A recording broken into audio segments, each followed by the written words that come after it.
उत्तर प्रदेश के एक छोटे से गांव नरौरा में आज भी लोग रात के बाद बाहर निकलने से डरते हैं, क्योंकि कहते हैं लाल चुनरी वाली औरत आज भी उस गांव के किनारे वाले पुराने कुएं पर घूमती है।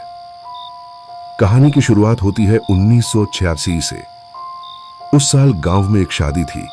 गांव के जमींदार की बेटी रमा की। पूरा गांव खुश था।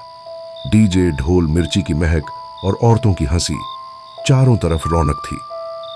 लेकिन उसी रात कुछ ऐसा हुआ जिसने आने वाले सालों तक गांव को डर में डुबो दिया।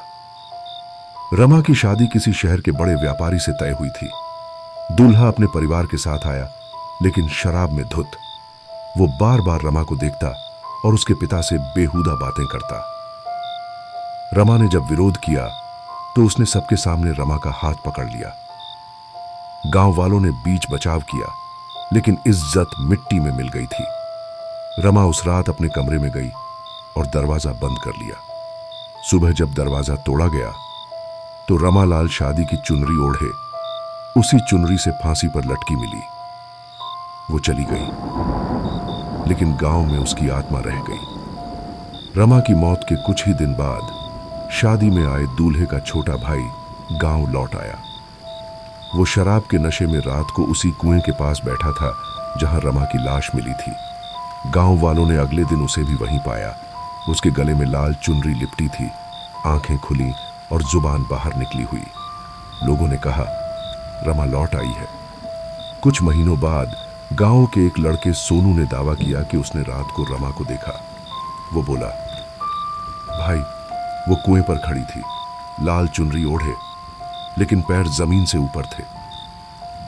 पहले तो सबने मजाक समझा, लेकिन फिर रात को खेतों में काम करने वाले दो मजदूरों ने भी कहा। उन्होंने किसी औरत को हवा में तैरते देखा, लाल रोशनी के साथ। धीरे धीरे गांव में अफवाह फैल गई। लाल चुनरी वाली आत्मा अब हर अमावस्या की रात घूमती है। गांव का स्कूल टीचर अरविंद पढ़ा लिखा आदमी था। उसे इन बातों पर यकीन नहीं था।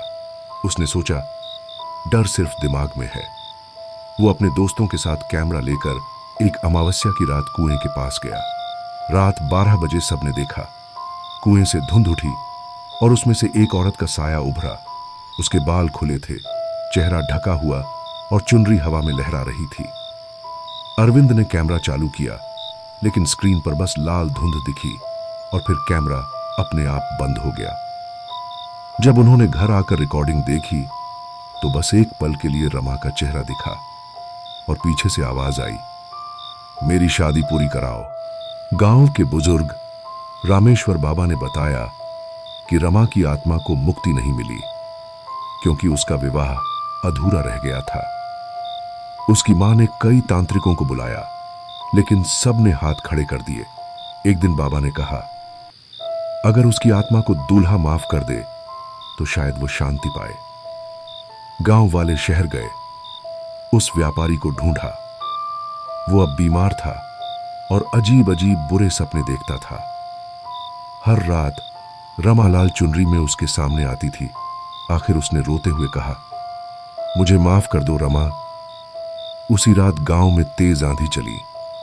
कुएं का पानी अचानक उबलने लगा और सुबह जब लोग पहुंचे तो लाल चुनरी कुएं के ऊपर तैरती हुई मिली, फिर धीरे धीरे पानी में डूब गई। उसके बाद से कभी किसी ने लाल चुनरी वाली को नहीं देखा। लेकिन गांव वाले कहते हैं, अगर कोई औरत लाल कपड़े पहनकर उस कुएं के पास जाए तो अचानक हवा थम जाती है और कोई अदृश्य हाथ उसकी चुनरी को छूता है।